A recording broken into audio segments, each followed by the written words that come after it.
o progresso da nossa vida, ou seja, o avanço da nossa vida, ele depende da autoimagem que nós carregamos dentro de nós e da imagem de Deus.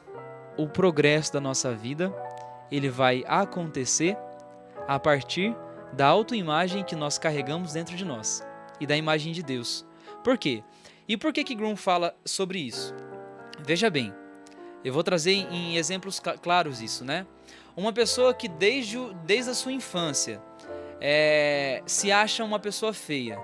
Uma criança que desde pequeno escuta das pessoas que ela é feia, de que ela não se veste bem, de que ela não cheira tão bem, por exemplo. Essa criança vai desenvolvendo dentro dela, a partir do crescimento dela, de que ela não é uma pessoa bonita, de que ela é uma pessoa feia. Ou seja, ela vai chegar na adolescência, na fase adulta, com esse registro dentro dela, de que as pessoas sempre acharam ela feia. Você acha que a autoimagem que ela tem de si mesma vai fazer com que ela reconheça que ela é uma pessoa bonita? Provavelmente não. Sabe por quê? Existem palavras que ficam muito registradas dentro de nós. Por exemplo, eu já ouvi do meu pai que Moisés, você veio de encomenda, por exemplo. Que você veio... A gente não esperava que você viesse. Né? E ele falava dentro de um contexto em que ele estava bem estressado, bem irritado. E eu falava... E no momento eu sofri, né? Assim, essas palavras me machucaram. Mas depois eu fui percebendo que não era verdade aquilo que meu pai estava falando. É importante perceber que existem momentos em que as pessoas falam coisas para nós que realmente ferem a gente, mas porque a pessoa está estressada com alguma coisa, a pessoa está ressentida com alguma coisa, né? E nem sempre é verdade tudo aquilo que as pessoas falam. Mas o que eu estou querendo trazer com isso é que são as palavras que nós cultivamos dentro de nós que vai construindo a nossa autoimagem. Mas Moisés, veja bem, por que é importante a nossa autoimagem? Porque é ela que vai fazer com que você se perceba como um homem que deu certo na vida, como uma mulher que deu certo na vida, como uma pessoa de sucesso, um homem de sucesso, uma mulher de sucesso, uma pessoa que realmente conseguiu sair da sua estrutura,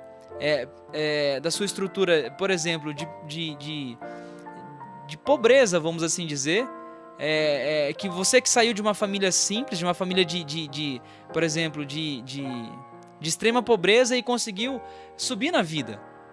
Então, essas pessoas elas conseguem crescer, elas conseguem subir na vida, conseguem ter sucesso na vida, por quê? Porque elas têm uma autoimagem apoderada de si, uma autoimagem que contribui para o sucesso, para o progresso, para o avanço, tanto financeiro, quanto humano, quanto espiritual.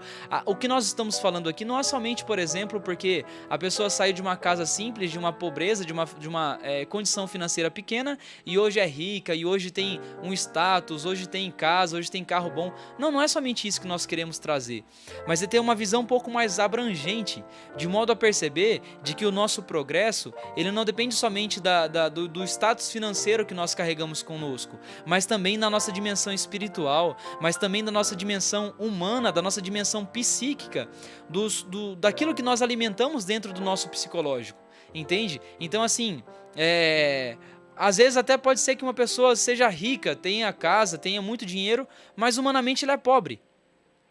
Espiritualmente a pessoa é pobre. Será que essa pessoa de fato é uma pessoa de sucesso?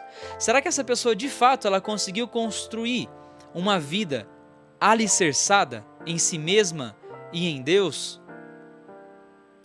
Nem sempre, pessoal, isso é muito interessante, nem sempre uma pessoa de status financeiro, de uma condição financeira elevada, vai ser uma pessoa de sucesso. Por quê? Porque ela pode ter sucesso na dimensão profissional, por exemplo. Um empresário, sei lá, alguém que tem uma profissão extremamente alta, né? Que dá uma renda financeira alta, mas espiritualmente essa pessoa por vezes é pobre. Humanamente falando, psicologicamente falando, a estrutura psíquica às vezes da pessoa é pobre. Por quê? Porque na vida dela, ela só direcionou para o sucesso financeiro, para o sucesso profissional.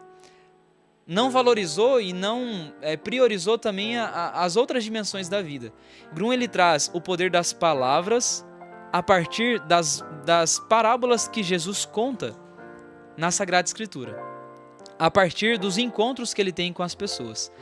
E aí ele quer chamar a atenção nossa, do leitor, principalmente para esses detalhes das palavras curadoras que Jesus realiza, que Jesus profere para as pessoas. E o que eu acho legal é que tem até um autor chamado Augusto Cury. Isso. Augusto Cury fala que as pessoas se sentiam encantadas com Jesus porque era bom estar ao lado de Jesus, porque Jesus ele falava tantas palavras de sabedoria, tantas palavras de profundidade, tantas palavras de paz, de esperança, que era gostoso estar ao lado de Jesus. As pessoas sentiam prazer em escutar Jesus. Por quê?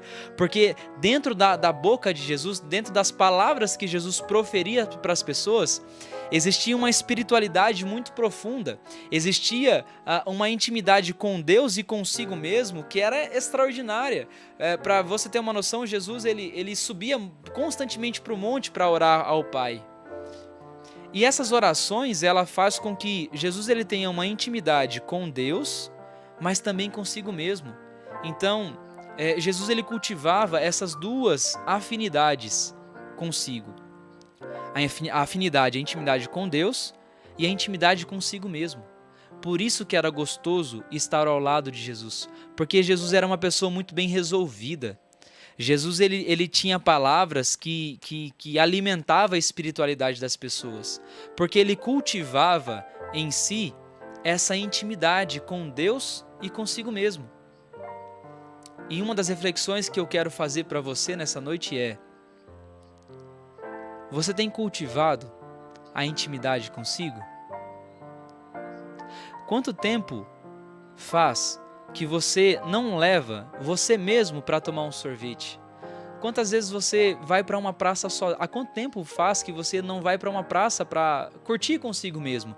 Curtir a sua humanidade, curtir o seu corpo, curtir a sua espiritualidade, curtir você.